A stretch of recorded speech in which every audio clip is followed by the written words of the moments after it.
በሲዳማ ክልል በኩታ ገጠም ልማት በበቆሎና በቦሎቄ እንዲሁም በተለያዩ ሰብሎች ከ136,000 ሄክታር በላይ ማሳ እየለማ እንደሚገኝ የክልሉ እርሻና ተፈጥሮ ሀብት ልማት ቢሮ ኃላፊ አቶ መምህሩ ሞኬ በማልጋና በደራራ ወረዳ ባደረጉት የመስክ ምልከታ ገልጸዋል። በበልግ በአጠቃላይ በአገዳ በስራ ስር እንዲሁም በሌሎች በጥራጥሬ ከ135,000 ሄክታር በማቀድ ወደ 136,000 ሄክታር ማሳካት ችለናል። ከዚህም 18.5 ሚሊዮን ኩንታል የአትክልትን ጨምሮ ይገኛል ብለን ነው አቅደን እየሰራን ያለነው።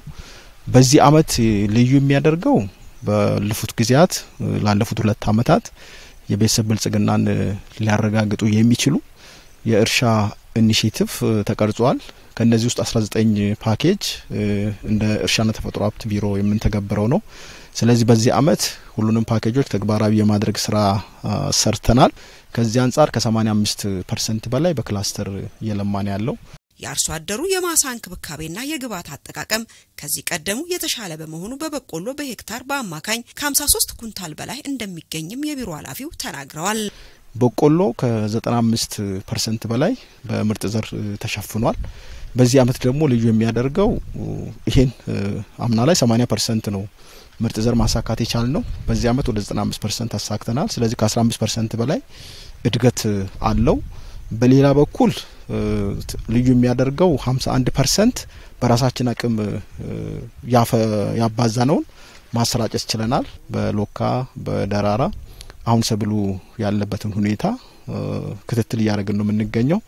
አሁን ላይ ስናይ የተወሰነ የዝናብ መቆራረጥ እንደ ቻሌንጅ ቢያጋጥምም ሰብሉ ያለበት ሁኔታ ጥሩ ነው ብለን ነው የምንወስደው። ተስፋ ሰጪ ውጤት ነው ያየነው። ዛሬ በአማካይ 53 ኩንታል በሄክታር ነው የምናገኘው። በእንክብካቤ የበሽታና ተባይ ክትትል እና የቴክኖሎጂ አጠቃቀምን ስናይ የተሻለ ስለሆነ ይሄንን ማሳካት ተስፋ ሰጪ። በክልሉ የምግብ ዋስትናን ለማረጋገጥና የቤተሰብ ብልጽግናን ለማምጣት እየተሰራ መሆኑን የብልጽግና ፓርቲ ቅርንጫፍ ጽፈት ቤት የአደረጃጀት ዘርፍ ኃላፊ አቶ አሸናፊ ኤልያስ ገልጸዋል። በክልሉ የቤተሰብ ብልጽግናን ለማረጋገጥ ከተቀረጹት 8 ኢኒሺየቲቭና 68 ፓኬጆች መካከል አንደኛው የግብርና ኢኒሺየቲቭ ነው። በቆሎ ከፍተኛ ምርታማነት ባላቸው አካባቢዎች ተለይቶ ለሱ የሚያስፈልግ የግብዓት ሁኔታ በአግባቡ ጥምርታውን ጠብቆ በመዝራት እንዲሁም ደግሞ በተሟላ መልኩ ክላስተር አፕሮች የመትከልና የመዝራቱ ስራ ነው። ከሱ ጋር በተያያዘ ቦሎቄ በጋራ የመስራቱ ስራ ነው የተሰራለው። ይሄ በአንድ በኩል የምግብ ዋስትናን ለማረጋገጥ በሌላ መልኩ ደግሞ የውጭ ምንዛሬን አንጻር ያለውን ጥቅም ነው ዛሬ ያየን ያለነው። ይህ ዘንድሮ አምና ጀምረን ዘንድሮ በጣም ባሰፋ ነው በልግ ላይ እጅግ በጣም የተሳካ የክላስተር በክላስተር በቆሎን የማልማቱ ስራ ነው እየሰራን ያለነው። በእነዚህ ቅድም ባየነው አሁን በመናቸው ቀበሌያት በቆሎ በክላስተር ነው እየለማ ያለው። ሁሉም ባደረጃጀት በክላስተር እየለማ ነው ያለው።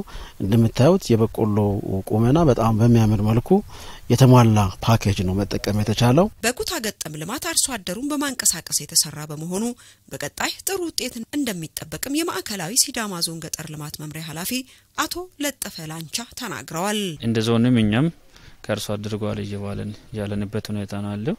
ከያያዙ ጋር ተያይዞ ያለው ችግር አለ። አርሶ አደሩ በጊዜው ይይዘዋል። አንደኛ ዝናብ ሲበዛ ቦያ ወጥቶ ውሃ እንዲያወጣ ማድረግ፣ ውሃ በአጠረ ጊዜ ውሃ በውስጡ እንዲቆይ ቦዮችን እንዲሰራ ማድረግ ነው።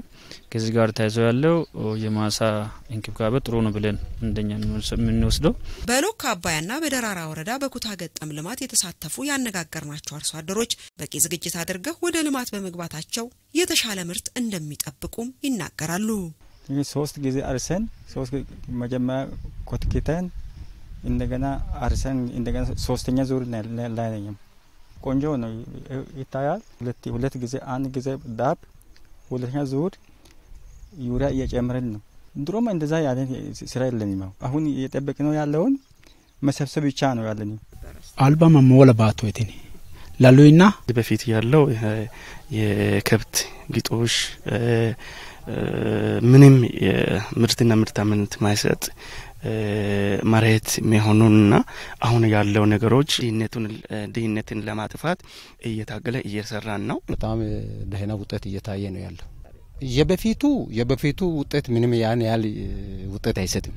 አሁን በክላስተር ወቅቱን እየጠበቅን እየሰራን ነው ያለ።